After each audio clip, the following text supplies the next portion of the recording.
Good afternoon, everyone. So to begin po, let us put ourselves in the presence of the Lord. In the name of the Father, the Son, the Holy Spirit. Amen.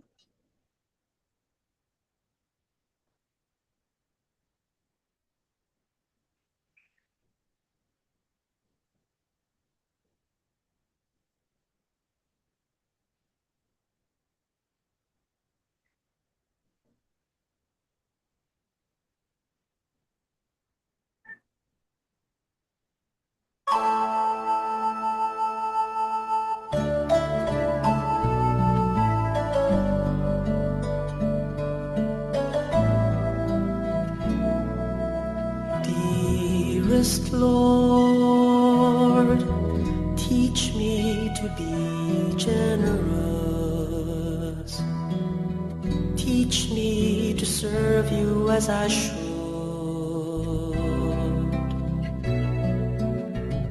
To give and not to count the cost. To fight and not to heed the wounds. To toil and not to seek for rest. To labor and ask not for reward, save that of knowing that I do your most holy will.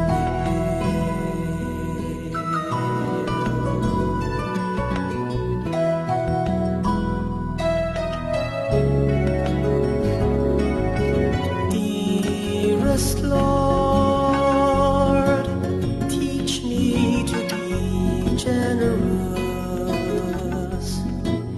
Teach me to serve you as I should.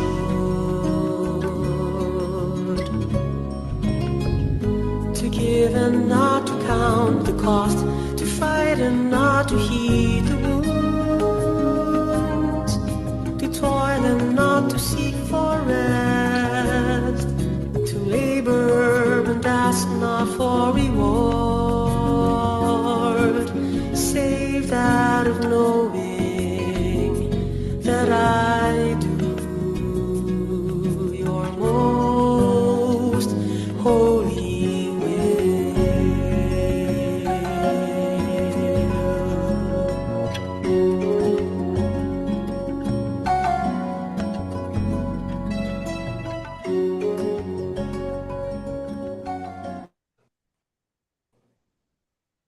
In the Father, the Son, the Holy Spirit. Amen. So once again, good afternoon, everyone. So how do we say it in Bicol? Marahay na hapon po sa Indogapos. So welcome to our webinar. Especially to our youth through strong and sustainable partnership. Welcome to our webinar entitled Empower Her, Gender Equality and Women's Empowerment in Governance. So this is brought to you by Ateneo de Naga University through the Center for Local Governance. So I am Julian Capardo, and I am delighted to be your moderator for today's webinar. So this webinar will be showcasing initiatives and empowering women and promoting their participation in governance and explore the challenges, opportunities encountered by women in leadership roles and identify strategies for overcoming barriers and examine the impact of women's involvement in governance on the inclusivity and sustainability of policies and decision-making processes. So before I introduce to you our resource speaker, let me first give you a gist of our intent for this activity. So in the pursuit of gender equality and women's empowerment, it is essential to recognize the pivotal role that women in governance at various play in various levels, particularly within local government units. Women's participation in decision-making processes not only fosters inclusivity and empowerment, thus breaking gender roles in local governance. This webinar also inspire and bring action in other communities striving to promote gender equality and women's empowerment in governance.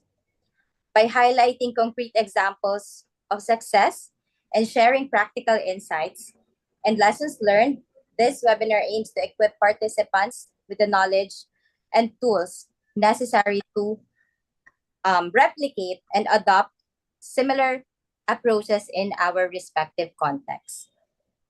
So before I turn over the floor to our resource speaker, let me first acknowledge our participants from various organizations. Of course, I wouldn't forget to greet everyone watching in the live stream. So hello, Madlang people, to our dear participants representing local government units, national government agencies, and other sectors, as well as students and faculty members from various schools and universities across the country. So I want to feel the infectious energy transcending through your mobile devices or screens. Can I please get a reaction to how we are feeling right now? So let me check the live.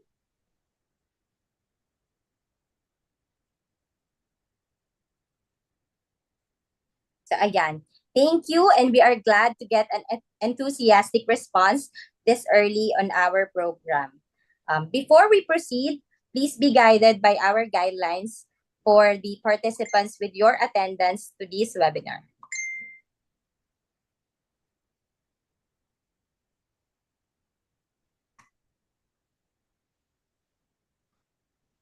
So let's just wait. Yeah. So for our webinar reminders, first, this online event is open to public with free registration.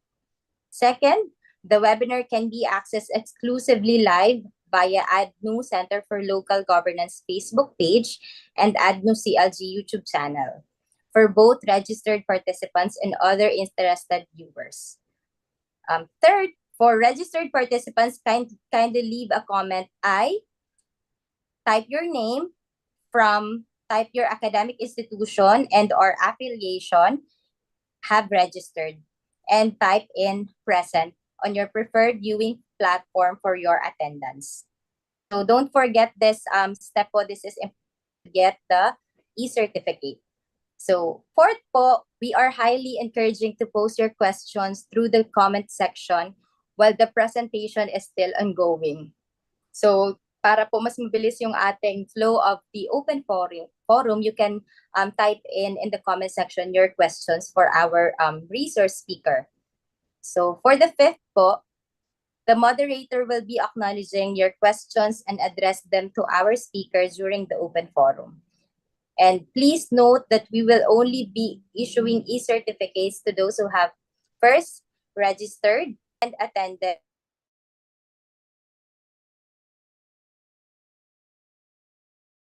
for at the end of the webinar po. So we will provide to you the link through the comment section po in our live Facebook, through the Facebook channels para po to be filled out to get your e-certificates. And lastly, please give us time to prepare your e-certificate to be sent via email. So it will be sent around after the Holy Week po. So that's all for our reminders for our participants. So to formally kick off this webinar, let me introduce to you our speaker po. Attorney Mila Rakid Arroyo is an advocate for good local governance, justice and human rights, environment, women's and children's rights. For nearly three decades, Attorney Mila Rakid Arroyo has imparted her wealth of knowledge and expertise as a professor of law, shaping the minds of countless aspiring legal practitioners. In addition to her distinguished career in academia, Attorney Miles has also dedicated a significant portion of her life to public service, serving as a counselor for 6 terms spanning from 1998 to 2007, and then from 2013 to 2022, she has been an instrument figure in the governance and development of Naga City. Join me in welcoming Attorney Mila Rakid Arroyo, but better known as Attorney Miles. So hello po, Attorney Miles. Hi, good afternoon po sa Gabos. Good afternoon po sa lahat. Good afternoon, especially sa ating participants from live streaming. I also would like to greet and thank the Center for Local Governance of the Ateneo de Naga University, as headed by Dr. Malu Barceliano, for giving me this privilege to share with you some thoughts on this very important topic, women empowerment, particularly in governance. And when we speak of governance, it's not just about those in government. It's actually an interconnection of everything that's happening in our society. So thank you very much, Dr. Malu. Thank you very much to CLG. And thank you for all those who are here present. Let me first greet you. Happy Women's Month. So Happy Women's Month po sa ating lahat, both men and women. The celebration of the successes of the women's struggle over centuries and centuries ago, that started centuries and centuries ago, is just so important that in the Philippines we celebrate these successes not only in a day but the whole month. So if internationally we have International Women's Day, in the Philippines we have Women's Month. So the entire month of March is dedicated to celebrating those successes that resulted from the struggles of women. Sige po. So to proceed, we know that the celebration of the Women's Month or the International Women's Day, there's always a theme, no? And I'd like us to look at this first, so that we will be able to anchor also the things that we want to discuss, in this particular subject matter. Every year we have a theme internationally declared, so declared by the United Nations. For last year, so just so we would see that indeed every year there is this theme chosen as to give a specific focus on that particular issue or that particular subject matter that we want to really look at for that particular year in terms of advancing women's issues, women's causes. So last year we had digital innovation and technology for gender equality. So how the digitalization, how the digital world, how this innovation and technology would be used to foster gender equality. So that was the theme that we had. For us in the Philippines, countries are allowed to, or even encouraged to adopt sub-themes, so that the international theme would have more local face. But in the Philippines, starting in 2016, the Philippine Commission on the Role of Filipino Women then, now just PCW, Philippine Commission on Women, we adopt a 5-year theme. In other words, for the 5 years, starting 2016, we adopt a 5-year theme. In the last 5 years, 2016 to 2022, we have the theme "We Make Change Work for Women." So all the changes that are happening in the society, how can these changes work for women? In other words, work for advancing women's cause. For 2023, starting last year, the next 5-year theme is "We for Gender Equality and Inclusive Society." We could also mean women empowerment or women equality, but it can also mean we, tayo for gender equality and inclusive society. So for this year, ang theme po natin internationally declared is "Invest in Women, Accelerate Progress." So that's the theme, which I believe is really I think this should really be the focus of all efforts, even digital, how to use technology to advance women, or changes, how can we make such changes work for women. I think it all boils down to this, the need to invest in women, the need to invest in women, so that progress can be accelerated, can accelerate. Okay, so that's the 2024. In the Philippines, dito po sa atin, we adopted this sub-theme, no, for 2024.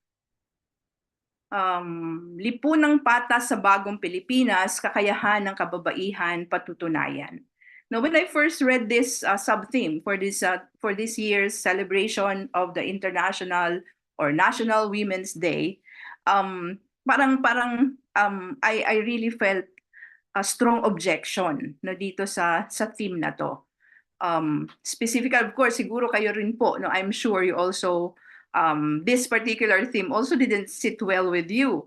Kasi ang nakalagay po ay kakayahan ng kababaihan, patutunayan. No? So what's wrong with this? What's wrong with this sentence, or what's wrong with this phrase? Of course, this is wrong, no?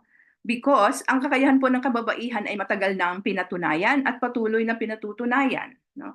So parang dito papatunayan pa lang. So it's like it's future progressive, no? Pero dapat present progressive, pinatutunayan. Pinatunayan na, no? At patuloy na pinatutunayan. So siguro mag-feedback po tayo sa PCW that in the next time they adopt a theme, they should be conscious of these things, or better still, conduct consultation, di po ba, bago mag-adopt ng theme, para yung mga perspective, kasi napaka-importante po yung message na that will be put forward in the theme of the celebration, no? Because that will be the guide, that will be the spirit, no, that is supposed to be enlivened in the celebration. So kakayahan ng kababaihan, pinatunayan na at patuloy na pinatutunayan. Because of this theme, I was invited to speak sa in the celebration of the International Women's Day last March 8. So I was so moved na tingnan, parang in objection to this theme, tiningnan ko talaga ano pa yung mga accomplishments na ng mga kababaihan noon pa hanggang ngayon, no? Noon, kahapon, di po ba, at hanggang ngayon. Ano yung mga achievement na yun ng mga kababaihan, kakayahan na nagpatunay sa kakayahan ng mga kababaihan. Achievements that proved the worth, the capabilities, no, the strength, no, how special women are also just like men, no. So gusto ko pong i-share sa iyo itong ilang mga nakita ko para lang itong mga ilang nakalap ko when I looked at when I searched Google, para lang tingnan ano yung mga accomplishments ng mga kababaihan, because I really felt bad, no, dahil dun sa theme na yon. So hinanap ko po. Tingnan natin sa science and technology. Si Marie Curie, di po ba? Siya yung pinaka unang. No? She was the person who discovered radium and polonium. These are elements na ngayon ay ginagamit na sa radiation therapy, no, for tumor and cancer. So siya po yun. That's a woman. Ito naman po si Elizabeth Garrett Anderson. No? She was the first female doctor in Great Britain at a time na hindi nga po pwedeng mag-aral ng medicine ang kababaihan, no? But she was able to do it, no? Ito naman po si Katherine Johnson, a mathematician. She made the calculations that allowed the first Americans to enter Earth's orbit and set foot on the moon.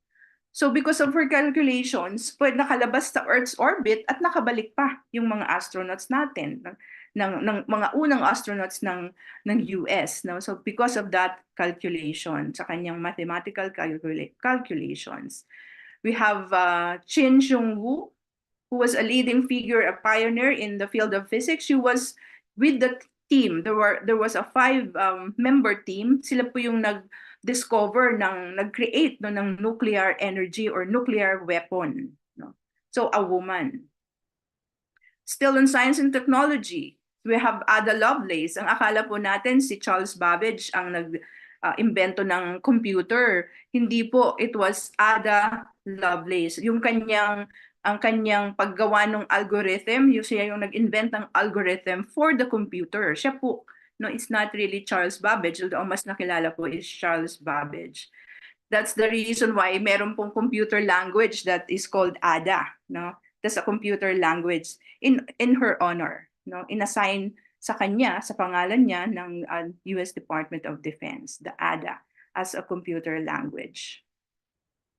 Rosalind Franklin, because of her, ano po siya, she's a radiologist, no?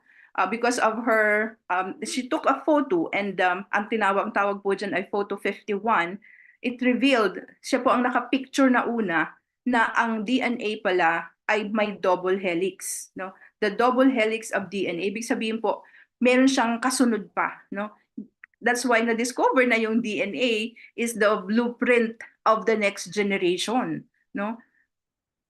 Ang DNA ko ay natatranslate siya sa DNA ng anak ko, no? At kung wala siyang DNA ko, hindi ko siya anak, no?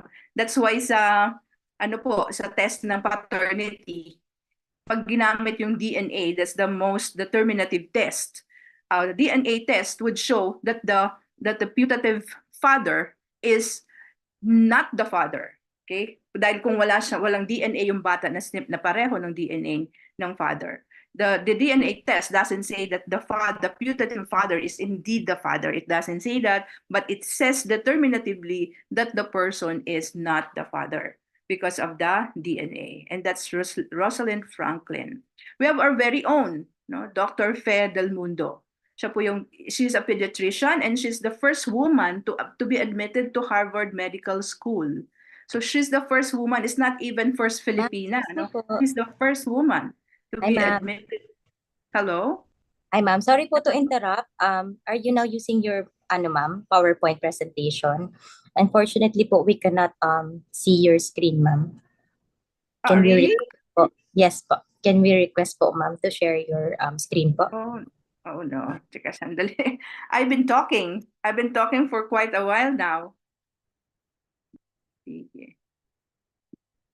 Pero naririnig niyo yung sinasabi ko? Yes po, ma'am. Okay. Sige. I'm sorry about that. You should have told me earlier. Mahaba na yung natakbo ko. Sige. Ano ko na lang. Tingnan ko. Ngayon nakikita na. Can you see now my screen? Yes, ma'am. Yes po. Okay. Okay. Sige. So, nandun na tayo kay Rosalind Franklin. I'm just going through this very fast para lang mabalikan natin the accomplishments of women, no, all over the world. Like I said, we have Dr. Fidel Mundo, our very own, the first woman to be admitted to Harvard Medical School.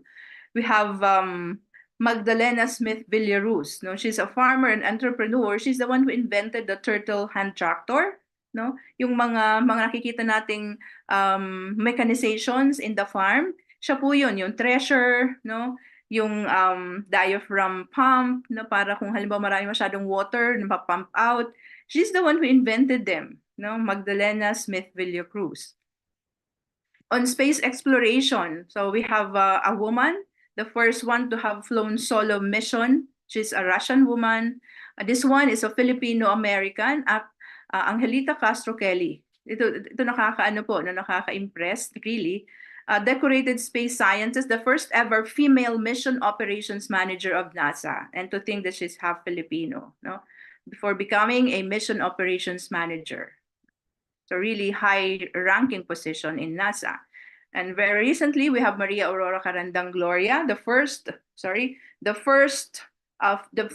Filipino female commercial pilot. So in commercial pilot, meron pong mga kababaihan, no? Meron na tayong mga kababaihan dyan, and the first is Maria Aurora Carandang Gloria. In governance, di po natin makakalimutan Indira Gandhi. No? She effectively used peaceful means, no, to disband or eradicate the caste system in India. No?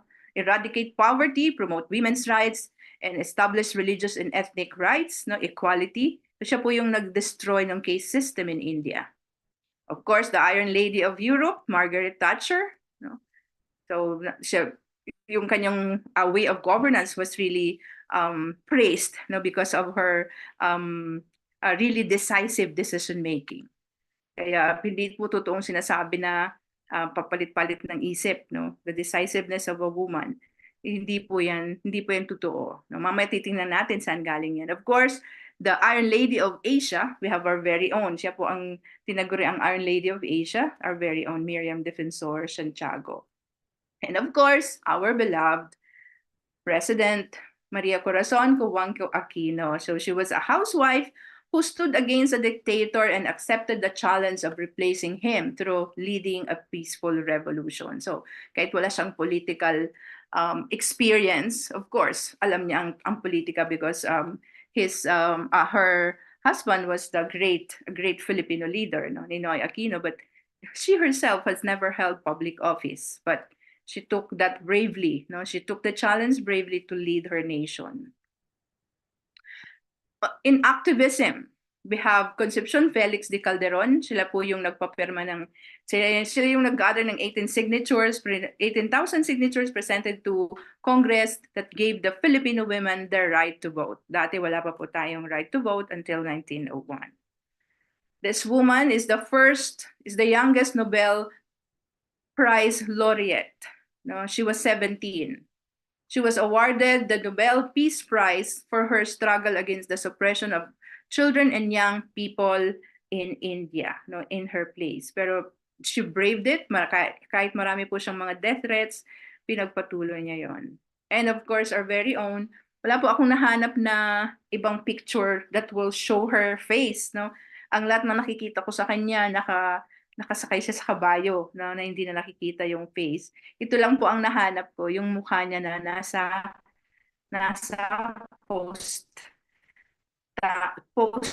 postage stamp natin. So that's Gabriela Silang. She took on the leadership of the revolution when her husband was assassinated. No, siya po, hindi po siya nagdalawang isip. She took on the leadership of the revolutionary force in Ilucandia. On literature and journalism, no, we have Paz Marquez Benitez. Siya po yung pinakaunang female writer, no, nagsulat ng literature, and also from her, yung mga sumunod pa na inspire na pwede palang magsulat din ang isang babae. Ito po si Jane Austen, kung sino yung nakapanood sa inyo, Sense and Sensibility, Pride and Prejudice, no? Siya po yung writer, no? She criticized why women then were just waiting to be married to a well-off man to improve their lot. Sabi niya, bakit kailangang maghintay, no? So it's really kung mapapanood po niyo yung Pride and Prejudice, so ano siya, parang it's a satire, no? Na bakit ang mga kababaihan, yun ang pag-asa, yun lang tinitingnan nilang pag-asa. Sabi niya, hindi, no, there are so many things that women are worth for and can do. Our very own Maria Ressa, no? So siya po yung really very brave Filipino journalist, Filipino-American journalist that established Rappler, na alam po nating maraming despite all the threats of the past administration of President Duterte trying to stop her, no, from telling the truth, hindi po siya natakot. No, they continued. And for that, she was awarded the UNESCO Guillermo Cano World Press Freedom Prize, no, also a Nobel Peace Prize.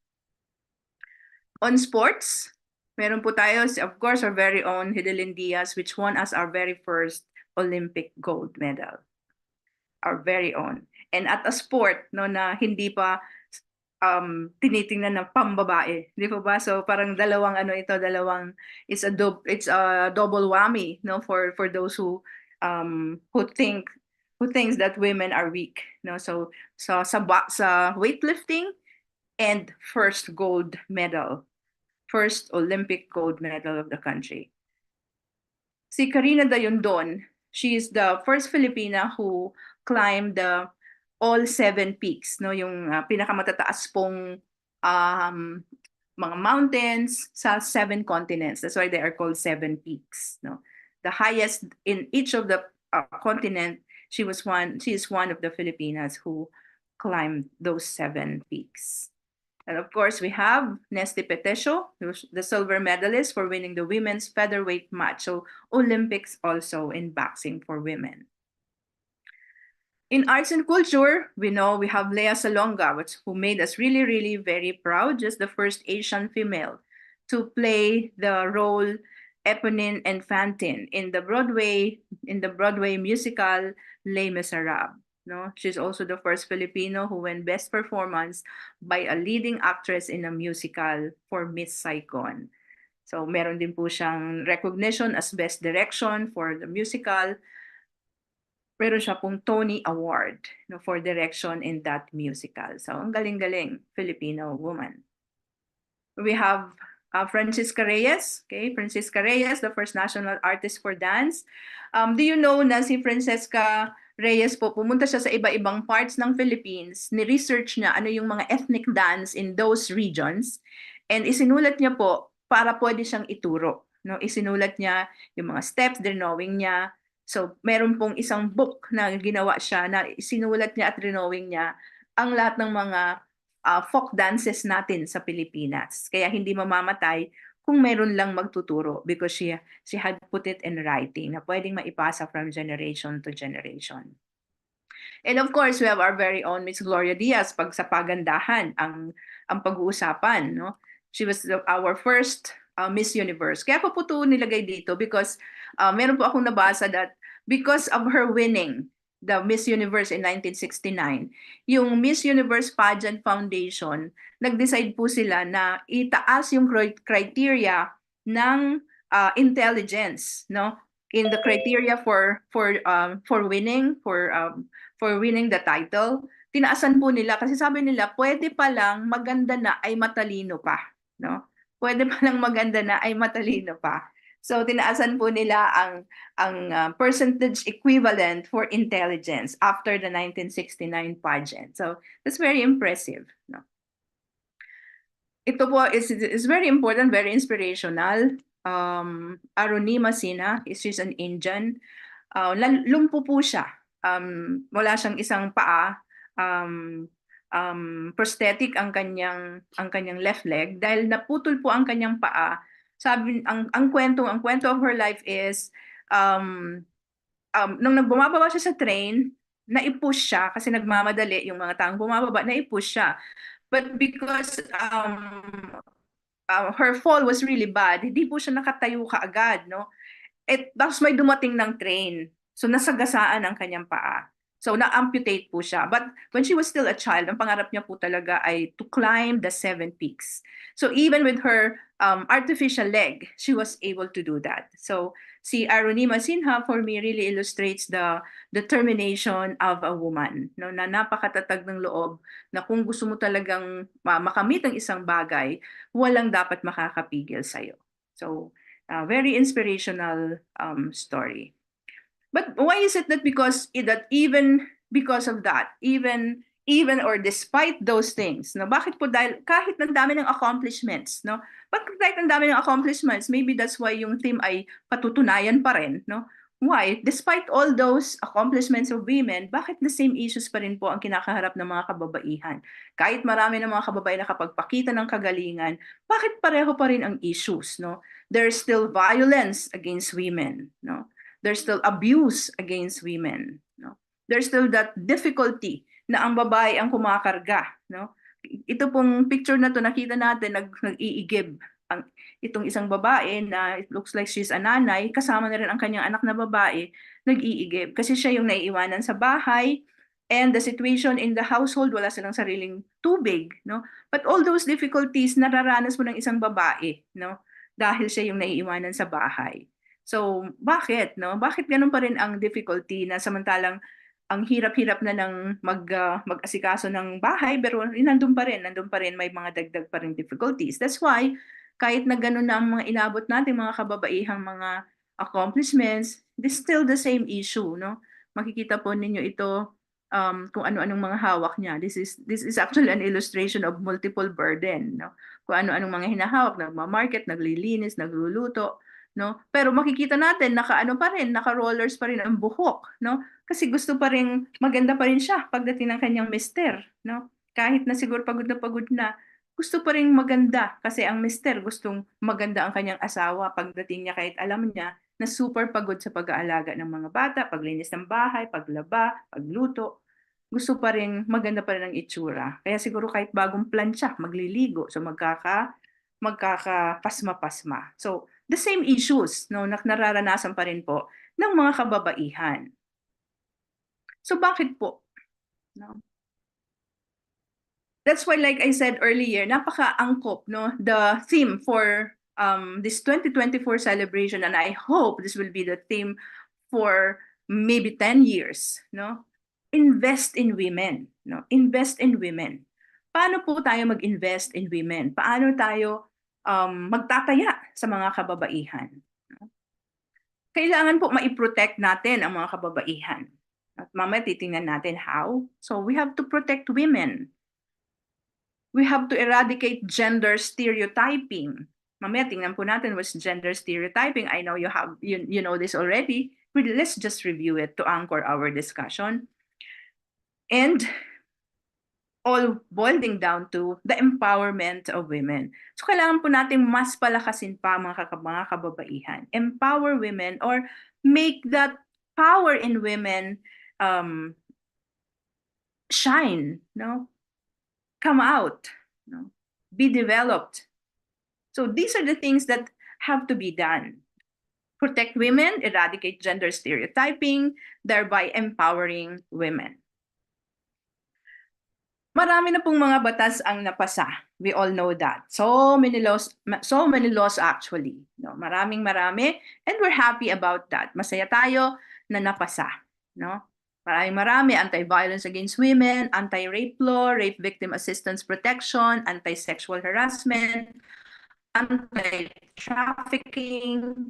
We have prohibition on discrimination with respect to terms and conditions of employment, stronger protection against rape by increasing the age for determining the commission of statutory rape. So from 12, 16 na po ngayon, no? Dati 12 statutory, ngayon 16 na. So that's a greater protection. The Women in Nation Building Act, okay, which recognizes the role of women in nation building. Marami na po, no? The laws have been passed. We have declaring practice of matching Filipino women for marriage, pero alam natin nangyayari pa rin. To ensure financial support, required po na certain percentage of the budget of local government units and government agencies before gender and development. Okay. Directing agencies to institute measures also to so that women can participate in nation building. Okay. And of course, the all-encompassing, that's why it's called the Magna Carta of Women. Ito po yung pinaka-comprehensive na batas, no, containing ano yung mga mandate to promote women's rights as women's rights as human rights. So ito po yung pinaka-comprehensive document that we have already. But despite all these laws, no, nararamdaman po natin, the same things happen because these laws are not fully implemented. No, hindi pa rin siya talaga na fully implement. That's why kahit mayroon na po tayong mga ganito, no, mayroon na rin tayong nakikita na parang mayroon na rin may mga lalaki na rin sa tahanan na sila rin ang naglilinis habang ang wife naman nagpapahinga-pahinga. Meron na rin po tayong ganyan, pero karamihan pa rin ay ganito pa rin, no? This remains to be the norm, no? Na yung multiple burden ng isang babae. Yung pa rin. Now, so parang question natin, ganito ba parang napaka makulimlim ba ang sitwasyon? So hindi naman po, because the good news is, no, ito po yung isang good news that I believe kailangang iano natin. Let's hold on to this, no. The good news is the solution is in our hands, no. The solution is within us. Nasa sa atin po ang solusyon. Bakit ko pong sinabing nasa sa atin ang solusyon? Ang lahat po ng difficulties that women encounter and all these issues na kinakaharap at that women are struggling, tayo mga kababaihan are struggling to fight, no, to change, is because of gender concepts, no. Nakakalimutan po kasi yung distinction between sex and gender, di po ba? Yung sex is because you're a woman, dahil sa yung physique, dahil sa how your physical makeup, and man also because of his makeup. Pero magkaiba po yung sex and gender, no? Pag sinabi po natin gender, okay, these are the socially attributed or assigned characteristics of a man and a woman, no? So pag sinabing ito ang babae, for example, ano yung for example ng socially attributed or assigned characteristics of a man and a woman. Ibig sabihin po, socially attributed, inattribute siya ng society. When we say society, the family, social institutions like the school, the church, where our place of employment. So these are the factors that attribute or that create those characteristics which because it is what is happening, sinasabi na ito ay characteristic ng babae, ito ang characteristic ng lalaki. For example, pag male po, sinasabi feminine. Pag male, masculine. So pag female, kailangan feminine. No? So the masculinity, the degree of masculinity and the degree of femininity, these concepts, ito po yung nagde-define ng gender. No? Ito yung nagiging characteristics that are attributed to a man or a woman. So pag male, macho. Pag babae, gentle. Pag male, strong. Pag babae, weak. No? Pag male, assertive. Pag babae, submissive. No? Kasi nga weak nga, kasi nga gentle nga, kasi feminine nga. No? Mahinhin. No? Babae. So these are attributed characteristics ng society. Society po ang nag-attribute na ito. It has nothing to do with dahil yan ang physical makeup ng isang babae, no? But these are attributed by society. Because of these gender characteristics, nagkakaroon po ng assignment ng roles, no? Gender roles na tinatawag. Pag sinabi po natin gender roles, the roles that society attribute or assign as differentiation in the roles of women and men. Okay? So based on the socially attributed or assigned differentiation of characteristics of men and women. So based on gender concept, no? Nagkakaroon ng gender role. In other words, kung babae ka na weak ka, so ito dapat ang role mo, no? So magbigay po tayo ng some of the examples of gender roles. So pag male, dahil ang lalaki ang mas malakas, so siya yung breadwinner. So sa family po, halimbawa sa family relationship, breadwinner siya, ang babae housekeeper. Dahil siya yung male, siya yung mas malakas, siya yung nasa decision-making position pagdating po sa trabaho, no? Pagdating sa work, siya yung nasa decision-making at ang kanyang klase ng trabaho din, kung hindi decision-making, yung gagamit ng muscles, no? Malalaki, malalakas. Pag female, subordinate positions only, no? At ang kanyang role at ang kanyang mga trabaho ay yung mga trabaho that would nurture. Like nurse, pag babae, nurse, no? Pag doktor, parang lalaki, no? Parang yun po yung mga socially attributed, nandyan pa yun sa ating society. Sa ano naman sa socialization, ang lalaki naman as adventurous, ang sabi they do adventurous things, ang babae naman homebody things, sabi nila. Pag sa mga bata, pag naglalaro, ang sa lalaki ay laro ang gun, so toy gun or toy car, ang babae doll or kitchen set, no, magluluto, tuturuan magluto, maging sa kusina from the very early age of their life, no. Pagsuot naman, pants, pag babae skirt. Kaya pag nagpa-pants, sasabihin ng iba, ba't lagi ka nakapantalon para kang lalaki, no? Meron pa pong mga ganyan. Although alam natin na paunti-unti na ring nababawasan yan. But it's still there, no? And because of that, marami pa ring consequences sa babae that imprisons them, no? That prevents them from developing their full potential, that prevents their liberation so that they can develop their full potential. Ito pong gender roles, no? Like I said, they begin in the early stages of childhood. Kung halimbawa, kaya nga po kung minsan pag nakitang naka-pink yung baby, sabi natin girl yun, pero hindi naman pala. Pero parang ibig sabihin, pag girl, dapat pink. Why? Di po ba? Sino nagsabi? Di po ba? Pag naman blue ang suot ng baby ay lalaki. So why? Hindi naman totoo yun. But these are learned in the early stages of childhood and in the institutions that the person socialize with, no, as he or she grow up. So ito po yung mga yung gender roles that are learned in the early stages of childhood, sila po yung nagfo-form ng male gender roles or female gender roles na tiningnan natin kanina. Okay? So, parang kung titingnan natin, parang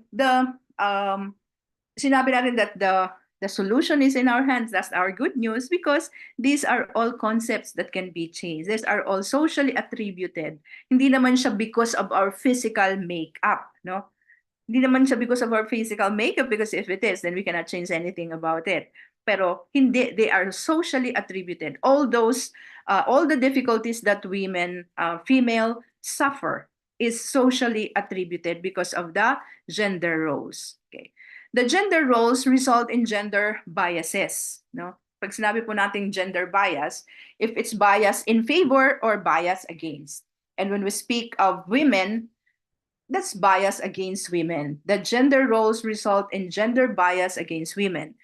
Among these biases, ito po, example is marginalization. Marginalization, pag sinabi pong marginalized, pag nasa tabi lang, di po ba? Isang example po niyan na despite of the fact na parang equal lang, no? Equal lang ang number ng female and male. Dito po sa atin sa Philippines, for every 100 female, there's 100.7 male, no? So 0.7, wala pang isang male ang kadamihan, no, ng lalaki. So almost equal po ang number ng female and male. But despite that number, ang unemployment po, yung female and male who are of employable age, ang female na employed is only 45% as against almost 70% ng kalalakihan. So sa employable age, ang 55% ng kababaihan ay hindi sila employed, no? Ang mga kalalakihan ay 30% lamang ang hindi sa kanila employed. Of course, these numbers are really bad, no? These are malalaki masyadong unemployment rate, di po ba? But we're comparing unemployment rate by men and women. Bakit? Kung pareho lang naman ang number ng women and men, bakit napakalaki ng disparity in terms of the number of male who are employed as against female who were employed? Ang isa pa pong disparity niyan, sa mga female, kailangan dun po sa mga employed female, karamihan sa kanila college graduate. Ibig sabihin, mas mataas ang requirement na hinahanap sa babae, no? Pag siya ay mag-i-employ kaysa sa lalaki. Kasi sa mga employed po na yun, mababa na nga ang percentage ng employment nila based as compared to men. Pero mas malaki pa yung qualification nila. So mas malaki ang qualification na hinahanap pag babae ang empleyado ang hinahanap. So these are indications, no, of marginalization. Subordination.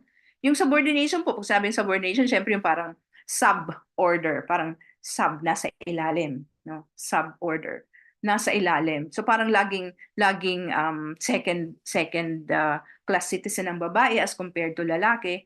And this subordination, ito po yung cause ng abuse and violence, no, against women because of this concept na ang babae ay nasa ilalim ng lalaki, ang lalaki ay mas mataas kaysa sa babae, no?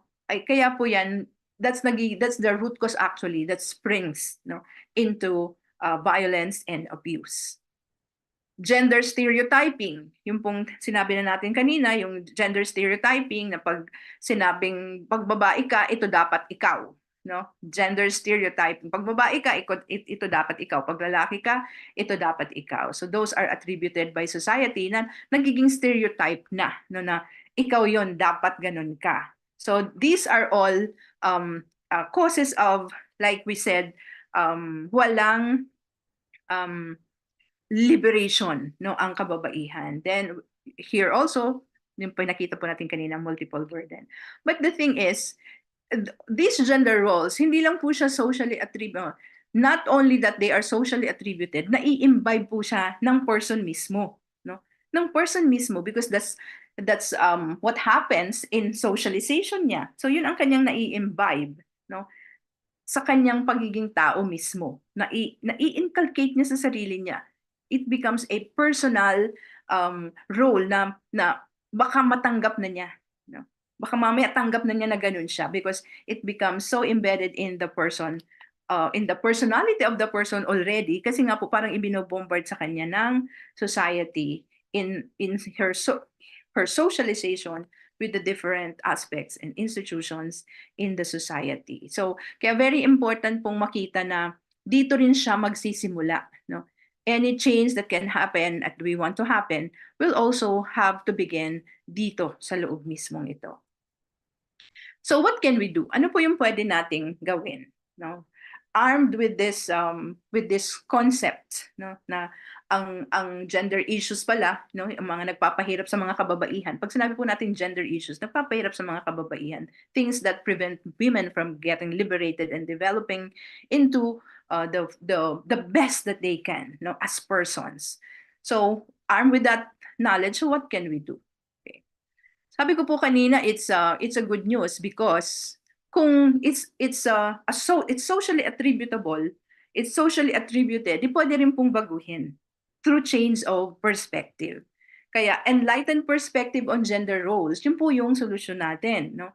Enlightened perspective on gender roles. Pag sinabi pong gender roles, ano yung gustong gawin, no? Not so much because yun ang sinasabi ng society, no? So the enlightened perspective on gender roles respects the choice, no? The individuality of the person. And that's within nasa ano po natin yun, nasa consciousness natin, and therefore, kung gugustuhin natin, we can change it because it's how we see things. So enlightened perspective on gender roles. Leave the gender-sensitive values. Kung alam po natin na ito pala ay pahirap sa isang babae, kung ito ay nakakapagpahirap sa kanya bilang isang babae, then kailangan ang isa sa buhay niya ay yung kabaliktaran. Or kung naniniwala siya na ito ay makakatulong to empower the woman, then that's how he or she should live. No, hindi lang po natin pinag-uusapan dito ang babae. Na pinag-uusapan natin dito both sexes. Because like we said, all these are attributed by social, no, by socialization, no, by the elements in the society. So lahat dapat magtulong-tulong. All these aspects, government institution, no, educational institution, and most especially the family. Kasi nagsisimula po talaga lahat sa pamilya. Kung paano ba natin tinitreat yung ating mga anak na babae, mga anak na lalaki, how will our treatment actually perpetuate this gender equality, no? The inequality between men and women, between female and male. Nasa sa atin, no? Pinapalaki ba natin ang ating mga anak na sasabihin natin, si ate na ang maghugas ng pinggan, no? Kahit hindi natin sabihin, si ate na maghugas ng pinggan dahil siya ang babae. Pero pag palagi pong yung babae ang pinapahugas natin, yun ang tinuturo natin na value sa ating mga anak na maghugas si ate. O anong ginagawa ni kuya, no? Anong ginagawa ni kuya? Nagbabasa-basa lang ng newspaper or naggagawa na ng assignment while si ate naghuhugas pa. Or dapat division of tasks, no? Pero siguro pag division of tasks, hindi laging ang paghugas ay kay ate. Kasi ang mapuform sa isip ng mga anak po natin ay naghuhugas yung babae. Tapos yung lalaki ito. Mas maganda nag-iikot-ikot sila. So they know exactly, each of them would know yung household chores. Lahat ng household chores. Ang lalaki pwedeng maglaba, marunong maglaba, babae pwedeng maglaba, marunong maglaba, marunong magluto, lalaki, babae. So parang palit-palitan po. It's really how we raise our children. If we want to have any change, kailangan magsimula tayo sa household natin. How do we treat our brothers and sisters, no? How do we treat our children? So very important to live the gender-sensitive values. Pag sinabi po natin gender-sensitive values, we respect every person, no? Respect for every person or individual regardless of age, ability, whether that be physical or mental, belief or religion, educational attainment, race, ethnic group, status in society, marital status, region of origin, color, size, no, gender, identity, or gender orientation. Wala pong classification dahil isa lang naman ang tinitingnan natin pag pinag-usapan natin ang tao, no? We focus on human dignity. So parang kahit na po balibalik rin natin ano-ano pang mga pag-aaral ang gawin natin, we boil down to the bottom line, no? Na kaya kailangan ng empowerment ng kababaihan kasi may human dignity equal to that of man, no? Hindi ibig sabihin ng women empowerment ay disempowerment ng men. No. Gusto natin po pareho silang empowered because half of the world is supported by women, no? Kung ang mundo po ay dalawa ang humahawak, ang kalahati po niyan ay babae. Hindi yan kayang hawakan lang ng lalaki. Hindi rin kayang hawakan lang ng babae, no? So the bottom line is human dignity and that's where we focus, no? So that kung ano man yung mga responses natin to remedy the situation, then clear sa atin ang bottom line natin. That's why equal sila lahat because equal ang dignity ng bawat isa. So, ano po yung mga pwede nating gawin? Okay? Ano yung ating areas of action? Ang sabi natin po dito, active involvement. Ano yung mga pwede nating involvean? No? Ang topic natin is governance. But governance is everything. No? That's why kung magtitingin po tayo ng areas of action, we have to look at all those things and there has to be active involvement from each and every one of us kung ano po yung pwede nating magawa. No? Active involvement in these areas of action. Ito po very very general. Of course, we can be more specific, but for purposes of this discussion, very general ang tingnan natin. So ito po yung mga gender sensitive. Isang pwede po natin gawin is gender sensitivity watch. Pag sinabing gender sensitivity watch, titingnan natin, no? Ano yung pagpaplano ba, yung God plan ba kasi required po 'yan, no? For example ng ating barangay at ng LGU City Hall or Municipal Hall, Municipal LGU or Barangay LGU. Sabi po natin kanina, required na mayroon silang God plan because merong required God budget. So, tingnan po natin ito. Ito pong nandito tayo sa webinar na to. Have we really actually ask ano yung plano ng ating barangay na lang, no? Barangay na lang. Just wag na tayong lumayo masyado. Barangay. Nagtanong na po ba tayo kung ano yung God plan ng ating barangay? How is the barangay's budget for 2024, for example, promotive of the issues of women? Ano yung issues of women in the barangay? Ano po ba? Violence against women. Meron po akong, may isa po akong relative na barangay kagawad.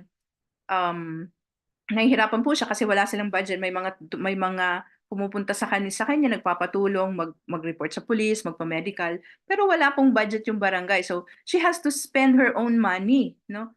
Para diyan, para sa pagpamasahe, pagtulong dito sa mga nagpapa-medical, nagpupunta sa police, nagpapa-blatter, nagpapa-interview sa fiscal, no? So para ma-aksyonan ang violence against women, there's no budget for that. So dapat kung mayroong issue ang barangay on VAUSI, kailangan po meron siyang budget dyan. That's in the God plan. So tayong mga mamamayan, tayo po, we should ask the barangay, our barangay officials of the God plan. Meron po bang mga God mechanisms, no? Na nakalagay dito po sa NAGA. This is an example. Meron po tayong NCCW na yun po ang na-assign na gender focal point system. God focal point system yung NCCW. Mayroon po bang mga mechanisms sa ating community? So we have to know the regular monitoring of barangay VAUSI desk. Ano po yung ginagawa nila dyan, no? And the enforcement of laws and ordinances on the promotion of women's rights, women empowerment, protection of women, and gender equality. Kasi meron po tayong, like you said, we have national laws, no?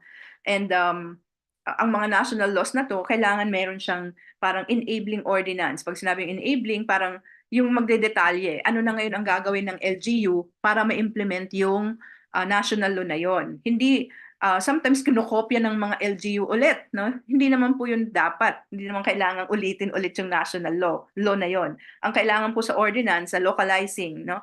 To localize a national law, kailangan po ang ordinansa ay nagdedetalye ng mga steps that the LGU will take to implement the national law. So may mga ordinances po bang mayroon tayong ganyan, no? Dito po sa Naga, of course meron yan, no? Ang titingnan lang natin is paano siya nai-implement, no? Paano siya nai-implement? How well are these ordinances being implemented?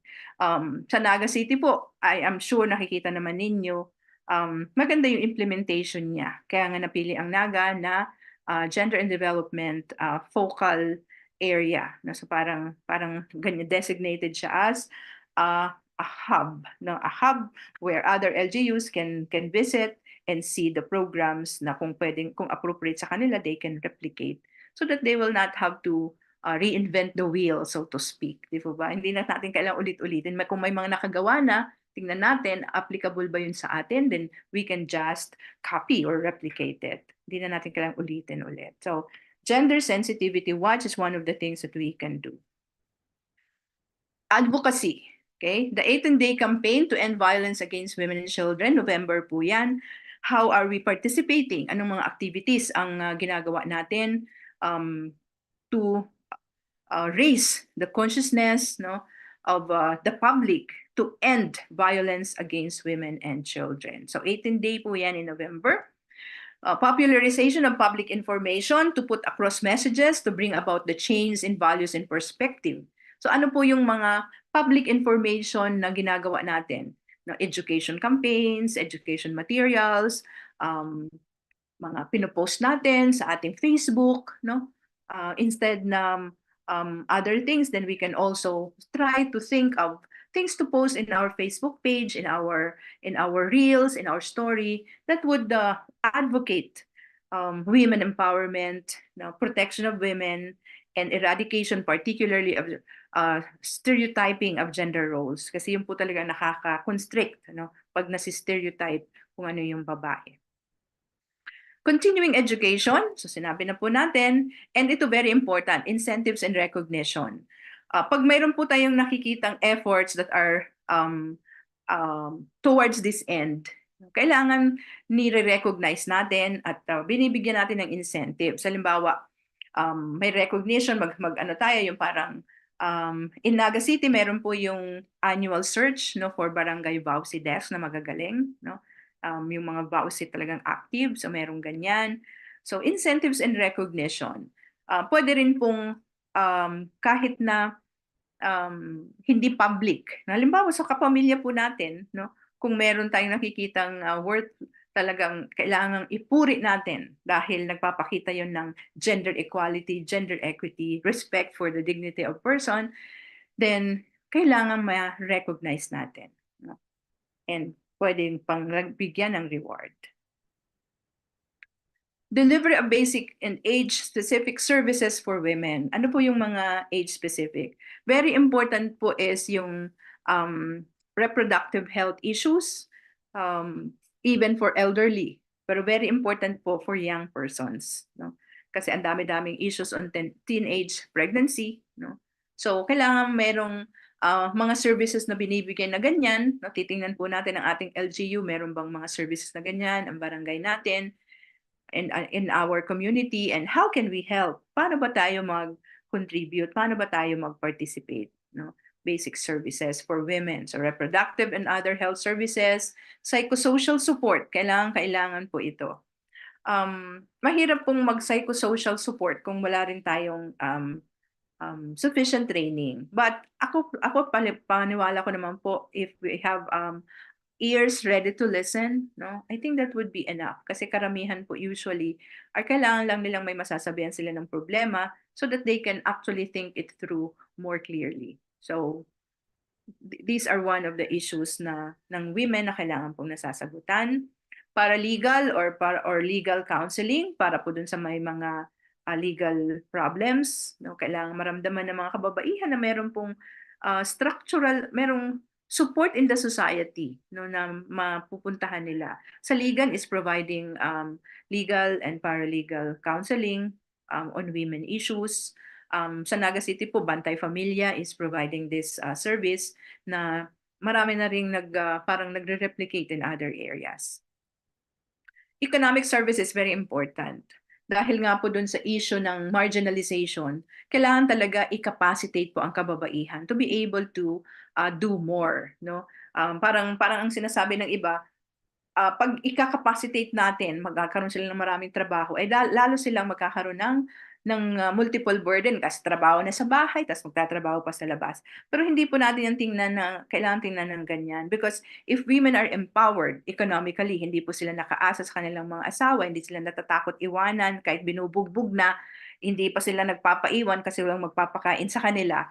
Kung wala po sila sa ganyang klaseng imprisonment, no, sa ganyang klaseng jail sa kanilang buhay, if they're economically empowered, sigurado maiiwasan, no, mababawasan ang pang-aabuso. Kasi ang pang-aabuso ay nanggagaling po yan sa dependence, no? Kung nakadepensa yung ang isang tao, very likely magiging abusado ka sa kanya kasi kumbaga ano siya, helpless, no? Wala siyang she can't stand against you, okay? So very important po yung economic empowerment. So economic services sa mga kababaihan. Marami rin pong mga efforts toward this ang city, Naga City, and I'm sure I am hoping yung ibang mga LGUs po ay magkaroon na rin ng mga ganito. Hindi lang yung parang paunti-unti na magle-lend, papautangin pang negosyo 5,000 bukas wala na kasi naibili na ng pagkain, no. Sana hindi na ganyan ang klaseng mga interventions, no. Yung talagang something that will matter, no. Kaysa yung paunti-unti mabigyan pero hindi naman sustainable. So kailangan yung mas sustainable economic intervention to empower women economically. Ano po yung continuing challenges dito sa mga ginagawa? Ano yung recurring at patuloy pa rin nating kinakaharap na challenges? The need for continuing education and training. Katulad po nung sinabi ko kanina, parang it will be very difficult kung yung mismong babae na maniniwala na yun nga talaga siya, no? And unless makita niya yung other opportunities, other possibilities, pwedeng mangyari ang ganon. So kailangan po natin ng continuing education and training both for service providers and responders, for women survivors, for parents and guardians, because like I said, yung stereotyping gender role ay nagsisimula po, no, sa bata pa lang, sa kanilang very early development, and the community at large. So itong ganitong mga webinars natin, sana mas maraming makakarinig, makakaalam so that mas mai-echo rin nila sa iba pa. No?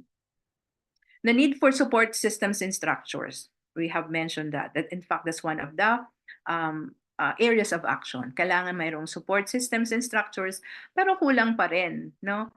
Kailangan pa rin ng mas marami. So economic empowerment for women, emergency response sa kanila.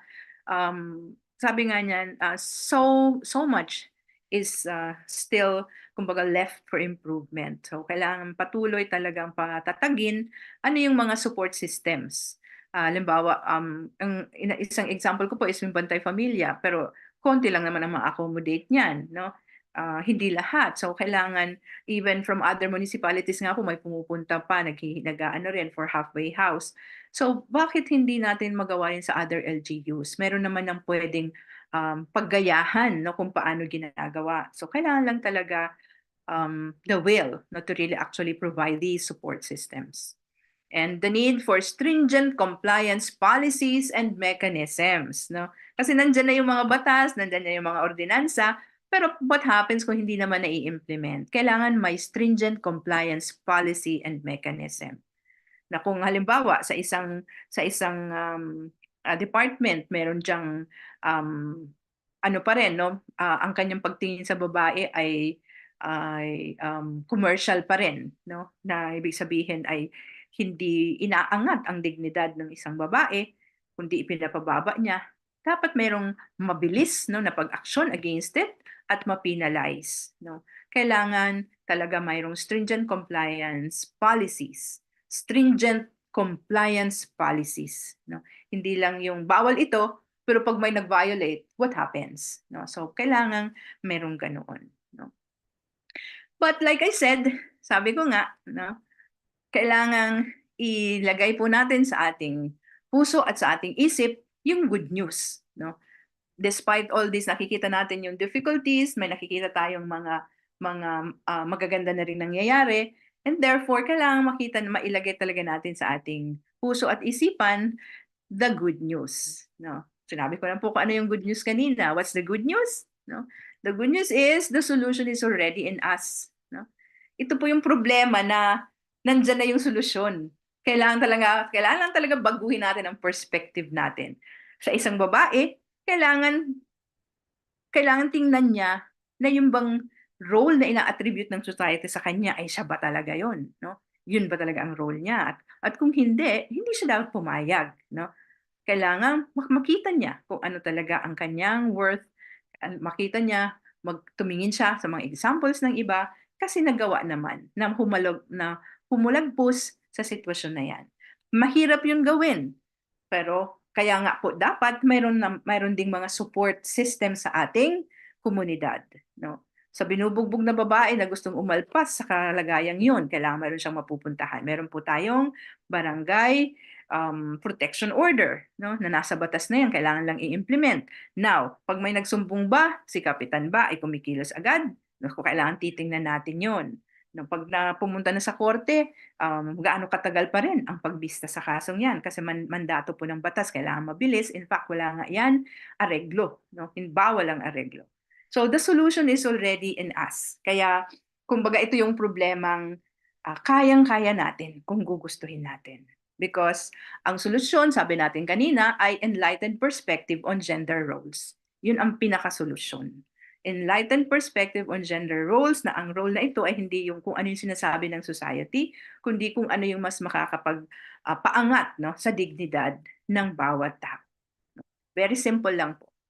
And huwag natin kakalimutan that the change that I want to happen, no, the change that I want to happen starts from me.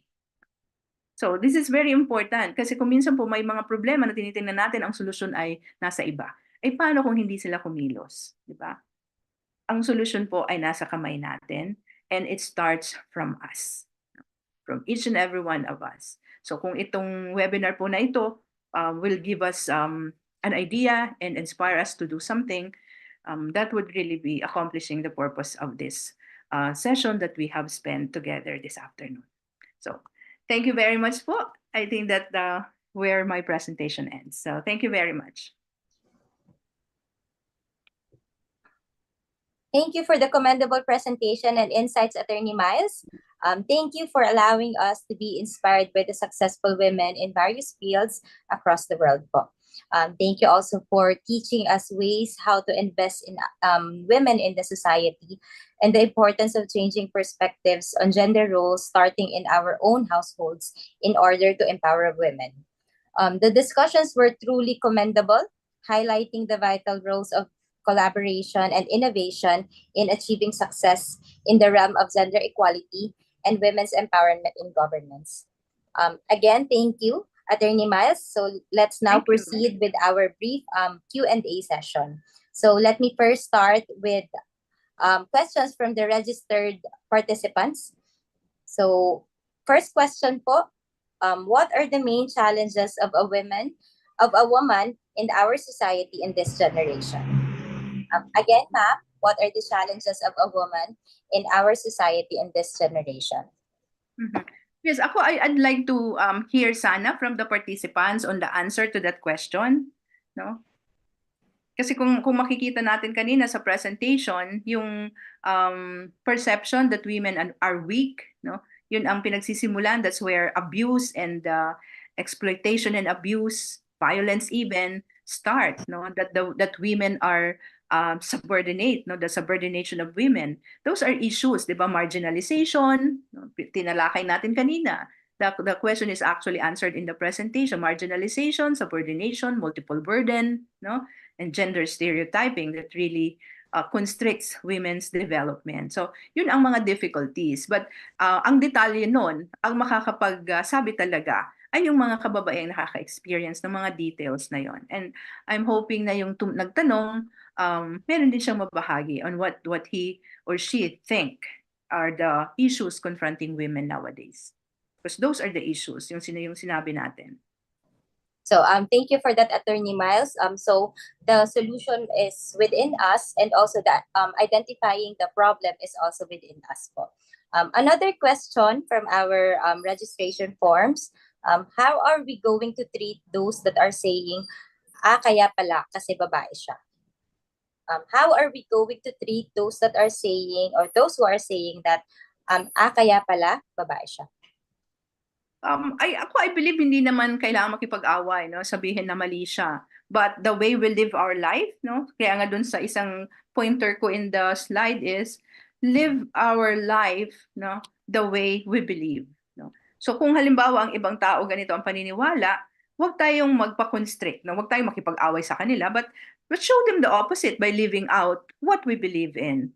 Kasi parang like for example, a very concrete example na pwede kong mabigay is yung my daughter is in residency, no? Residency sa kanyang medical career. Nasa first year siya. Sabi niya ang mga first year mama, ginagawa lang nilang tagabili nito, tagabili nun, wala namang kinalaman sa kanilang training as residents. Sabi niya, anong gagawin ko? Sabi niya, yun daw talaga ang kalakaran doon, no? Kasi hindi siya maka-object kasi yun talaga ang kalakaran doon. Sabi ko naman, the way to change that is when you are already in the position, no, to do those things that are being done to you, huwag mong gawin, no? Do the opposite. So parang katulad in answer to that question, kung may nakikita po tayong ganito ang pagtingin sa kababaihan, no? Huwag nating kontrahin, huwag nating awayin, pero kontrahin natin sa pamamagitan ng pagpapakita, no? Pagpapakita, pagli-live out ng ating sarili na hindi ganoon, no? So it's really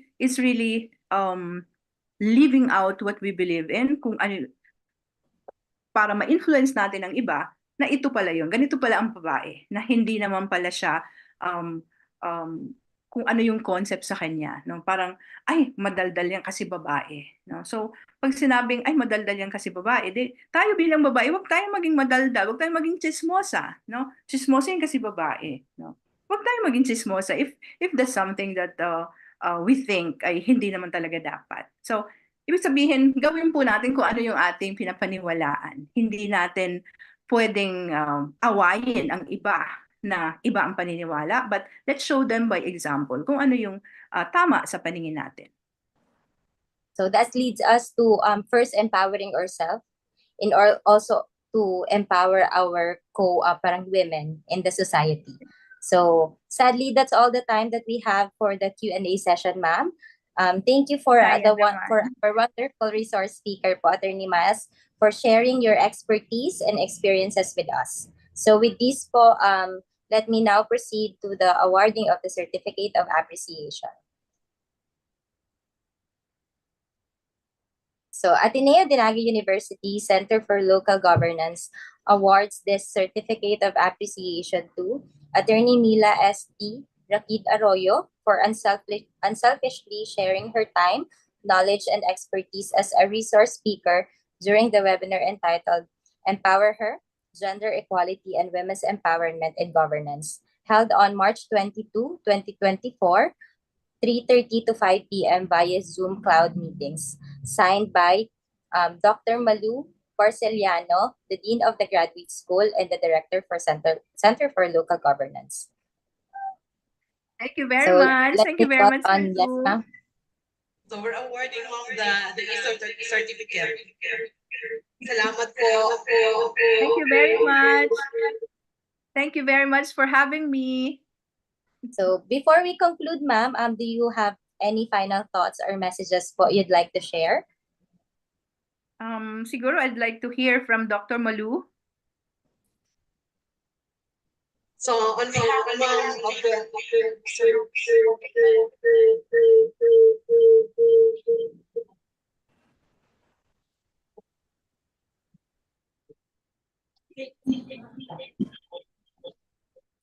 So sana dakol na araw ka ini ang gigibuhon kang CLG, also inviting other speakers, particularly sa topic ng women empowerment. Kasi maraming women na marami ring mai-share dito sa topic na ito. So thank you, Malu, for thinking of this webinar, for deciding to hold this, and I hope marami pang ganitong gawin ang Center for Local Governance. Yes, ma'am. On behalf of the Center for Local Governance and the Graduate School, so maraming salamat po, ma'am, for sharing your time and your expertise. So rest assured that we will be doing more of this in the future, ma'am. So again, maraming salamat. Thank you. So thank you once again, attorney. Your insights will undoubtedly inspire others to strive for excellence in local governance, fostering greater gender equality and women's empowerment. So to all our participants, kindly complete your attendance by accomplishing the evaluation form using the link posted in the comment section. Also, we're excited to announce our upcoming capability building activities for the Sangguniang Barangay. So let's wait for the post po.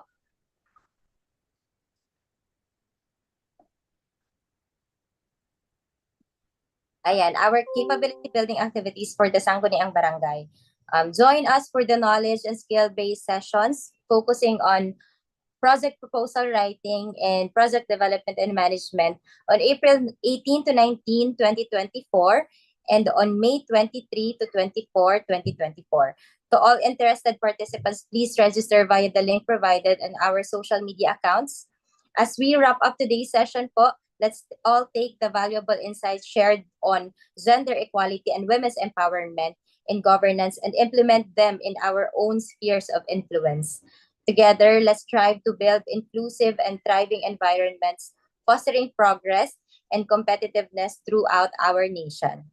And to all our participants, thank you for joining us today. Thank you for your usual support on our online events, and see you on our next webinar. Have a happy and safe weekend, everyone.